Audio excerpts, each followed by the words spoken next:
ఓం శ్రీ గణేశాయ నమః. శ్రీ జ్ఞానసరస్వత్యై నమః. శ్రీ గురుభ్యో నమః. శ్రీ మహాగాయత్రీమాత్రే నమః. శ్రీ మహాగాయత్రీమాత యూట్యూబ్ ఛానల్కు అందరికీ సాదర స్వాగతం. ఆహ్వానించువారు కాశీవజ్జల సుబ్రహ్మణ్య శర్మ, నిడదవోలు. శ్రీపాద శ్రీవల్లభుల ఆవిర్భావము ప్రథమ భాగము. ఒక మహాలయ అమావాస్య నాడు అప్పలరాజశర్మ పితృశ్రాద్ధమునకు సంబంధించిన ఏర్పాట్లను చూస్తుండెను. అంతట వీధి ముంగిట భవతి భిక్షాందేహి అని వినపడెను. ఆ అవధూతకు సుమతీ మహారాణి భిక్షనిచ్చెను. ఏదైనా కోరికను కోరుకొమ్మనిన ఆ అవధూతతో సుమతి, అయ్యా, తమరు అవధూతలు, మీ వాక్కులు సిద్ధవాక్కులు. శ్రీపాద శ్రీవల్లభావతారము అతి త్వరలోనే ఈ భూమి మీదకు ఆకర్షింపబడునని సెలవిచ్చుచున్నారు. శ్రీ దత్తప్రభు ఇప్పుడు ఏ రూపంలో సంచరించుచున్నారు? ఇప్పటికి 100 సంవత్సరముల ముందు నుండి ఈ భూమి మీద శ్రీ దత్తప్రభువు శ్రీపాద శ్రీవల్లభ రూపమున తిరుగుచున్నారని వినవచ్చుచున్నది. మీరు నన్ను కోరిక ఏదైనా కోరుకొమ్మనిది. నాకు శ్రీపాద శ్రీవల్లభ రూపమును చూడవలనని కోరికగా ఉన్నది అని అడిగాను. ఈ మాటలను వినిన అవధూత భువనములు కంపించునంతగా వికటాట్టహాసము చేశాను. సుమతి మహారాణికి తన చుట్టుపక్కల ఉన్న సమస్త విశ్వమును క్షణములో అదృశ్యమైనట్లు తోచినది. ఎదురుగా 16 సంవత్సరముల వయస్సు గల సుందర బాలుడు ఎదురూపమున ప్రత్యక్షమై, అమ్మా, నేనే శ్రీపాద శ్రీవల్లభుడను, నేనే దత్తుడను కూడా.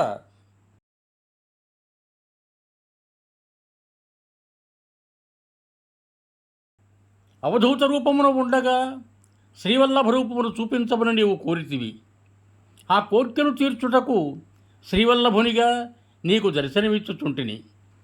శ్రీవల్లభ రూపముననున్న నన్ను నీవు ఏదైనా కోరిక కోరుకొనవచ్చును. నీవు నాకు అన్నమును పెట్టితివి. ప్రతిగా ఏదైనా వరమీయవలడని కోరికగా ఉన్నది. లోకమునందరి జనులు సంకల్పరూపముగా పాపకర్మలను చేయునప్పుడు పాప ఫలితములను పొందుదురు. సంకల్పపూర్వకంగా పుణ్యకర్మలను ఆచరించిన పుణ్యఫలితములు సిద్ధించును. ఏ రకమైన కర్మములు లేకుండా పుణ్యకర్మలను ఆచరించుట అకర్మ అనబడును. ఇది సుకర్మ కాదు, దుష్కర్మ కాదు. అకర్మ వలన పుణ్యము పాపము అనునవి లేని మరి ఒక ఫలితమును ఇయ్యవలసి వచ్చుచున్నది. అది భగవదీనమై ఉండును. అర్జునుడు అకర్మ చేయుట వలననే శ్రీకృష్ణుడు కౌరవులను చంపమనెను. అట్లు చంపుట వలన పాపము రాదని భావము. కౌరవ సంహారము భగవన్నిర్ణయము. మీ దంపతులు విశేషమైన అకర్మను చేసిరి. అందువలన లోకహితార్థమైన ఫలితమును ఏదో ఒకటి కలుగు చేయవలసి ఉన్నది. సంశయరహితురాలవై కోరికను తెలుపుకొనుము, తప్పక అనుగ్రహించెదను అనెను. ఆ దివ్యమంగళ విగ్రహమును చూచి సుమతీ మహారాణి ఆ బాలుని పాదములపై పడి నమస్కరించెను. శ్రీపాద శ్రీవల్లభులు సుమతీ మహారాణిని లేవనెత్తి, అమ్మా, బిడ్డ కాళ్లపై తల్లిపడుట అసంబద్ధమైన విషయము, ఆయుక్షీణము కూడాను అనెను. అంతట సుమతి, శ్రీపాద శ్రీవల్లభ ప్రభు, నీవు నన్ను అమ్మా అని పిలిచితివి. కావున నేను తల్లిననియు నీవు బిడ్డవనియు అంగీకరించితివి. నీది సిద్ధవాక్కు కనుక దానిని నిజము చేయుము. నీవు మాకు పుత్రుడిగా జన్మించవలసినది అని కోరెను. అంతట శ్రీచరణులు ఇట్లనిరి, తథాస్తు. ఇప్పుడు నీవు దర్శించిన ఈ శ్రీపాద శ్రీవల్లభ రూపముననే నేను నీకు జన్మించదను. తల్లి బిడ్డ పాదములపై పడుట బిడ్డకు ఆయుక్షీణము.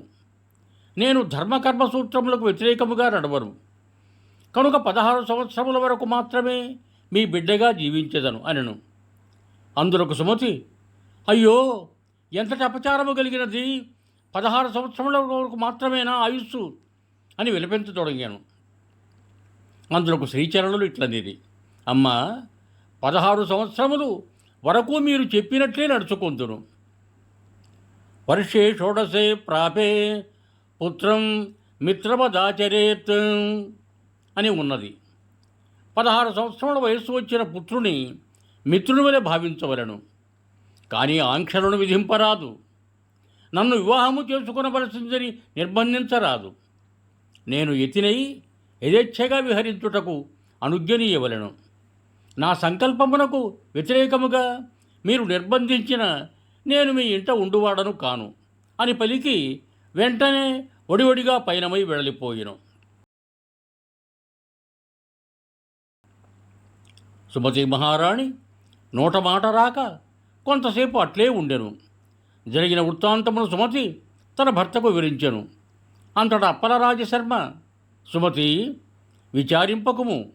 శ్రీదత్తుడు ఈ ప్రకారముగా మన ఇంటికి భిక్షకు వచ్చునన్న విషయమును మీ నాయనగారు సూచనప్రాయంగా ఇంతకుముందే తెలిపి ఉండెను. శ్రీదత్తుడు కరుణాసముద్రుడు. శ్రీపాద శ్రీవల్లభ చరణము కానిమ్ము, తదుపరి మనం ఆలోచించుకొనవచ్చును అని పలికెను. అప్పలరాజు ఇంటికి అవధూత వచ్చిన వార్త ఊరంతయూ ప్రాకెను. పితృదేవతలకు అత్యంత ప్రాముఖ్యమైన ఈ మహాలయ అమావాస్య రోజున బ్రాహ్మణుల భోజనము చేయుటకు ముందే అవధూతకు భిక్ష ఇవ్వబడిన విషయము చర్చించబడుతుండెను. శ్రీ బాపన్నావధానులు గారి ఇట్లనిది, శ్రీపాద శ్రీవల్లభ చరణము అందరూ అనుకొనుచున్నదే. అవధూతకు సాష్టాంగ ప్రణామం చేయుట విహితమే. అందువలన సుమతి యొక్క దోషమేమీ లేదు. బిడ్డగా జన్మించినప్పుడు సాష్టాంగపడుట ఆయుక్షీణకరము గాని అవధూత వేషమున ఉన్నప్పుడు సాష్టాంగము చేయుట తప్పు విషయము కాదు. ఈ విషయమై పీఠికాపుర బ్రాహ్మణ్యము ఈర్ష్య వహించి ఉండెను. అందులో నరసావధానులను పండితుడు చాలా ఈర్ష్యను కలిగి ఉండెను. అమావాస్య రోజున అందరూ పితృకార్యములు నిమగ్నమయ్యుందురు. భోక్తల యొక్క విషయము గడ్డు సమస్య అయ్యను. శ్రీ బాపనార్యులు మాత్రం అప్పలరాజు ఇంట ఎట్టి ఆటంకమును కలగదని సెలవిచ్చెను. శ్రీ రాజశర్మ కాలాగ్ని సభలోని ధ్యానమును ఉండెను. ఇంతలో భోక్తలుగా ఉండుటకు 3 అతిథులు వచ్చిరి. పితృకార్యము నిరాటంకముగా సాగిపోయెను. నాయనా శంకర భట్టు, ఆ రోజున వైశ్యులకు వేదోక్త ఉపనయనమునకు అధికారం ఉన్నదా లేదా అను విషయము ప్రధాన చర్చనీయాంశమైనది. బంగాళాదేశమునందలి నవద్వీపము నుండి ఆశుతోషుడను పండితుడు పాదగయా క్షేత్రమునకు వచ్చెను. అతని వద్ద అత్యంత ప్రాచీనమైన నాడీ గ్రంథములు ఉండెను. అతడు కూడా పండిత పరిషత్తులకు ఆహ్వానింపబడెను.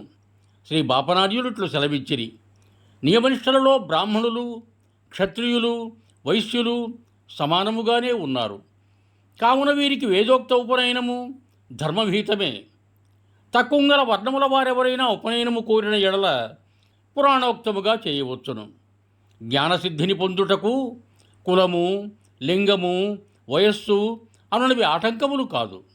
సిద్ధపురుషులలో వైశ్యమునులు కూడా కలరనియు, లాభాదుడను వైశ్య మహర్షి దత్తానుగ్రహం వలన సిద్ధుడయ్యననియు, లాభాద మహర్షి దయవున్న ఎడల మానవుడు చేయు ప్రతి పనియందును లాభాదులు కలుగుననియు వక్కాణించెను. సశేషం శుభం భూయాత్. సర్వే జనా సుఖినో భవంతు. ధన్యవాదములు. మీకు నా ఈ వీడియో నచ్చినట్టయితే దయచేసి ఒక లైక్ కొట్టి మీ బంధుమిత్రులకు కూడా నా ఈ వీడియోను షేర్ చేయగలరు. అదేవిధంగా నా ఛానల్ను కూడా సబ్స్క్రైబ్ చేయ ప్రార్థన.